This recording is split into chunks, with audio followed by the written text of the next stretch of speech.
Depuis une dizaine d'années, j'utilise des jeux sérieux.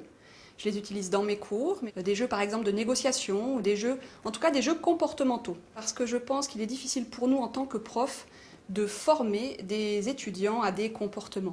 Ils ont besoin pour cela d'être mis en situation, ils ont besoin d'expérimenter, ils ont besoin de se tromper, ils ont besoin de refaire, etc. Aujourd'hui, les processus de gamification, c'est dans le monde de l'entreprise. On pourrait être recruté par le processus d'un jeu, on peut être formé en entreprise par le processus d'un jeu, on peut aussi dans la vie de citoyen être touché par des côtés de gamification.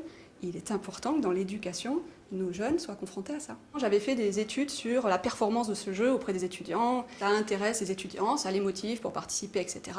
Mais ce qui nous intéresse encore plus que cela, c'est l'impact du jeu pour favoriser le transfert entre la connaissance théorique, j'ai bien compris de quoi il s'agit, et la capacité à mettre en œuvre après.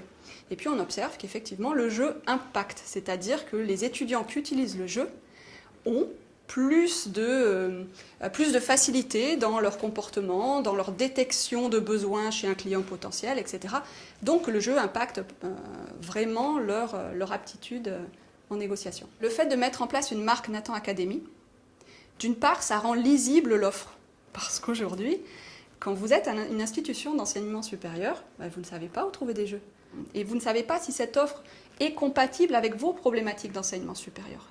Donc le fait qu'il y ait une mise en forme d'un catalogue par une institution qui a l'habitude du monde de l'enseignement, ça clarifie les choses et puis ça laisse entendre aux personnes qu'elles peuvent du coup avoir une porte d'entrée vers cela.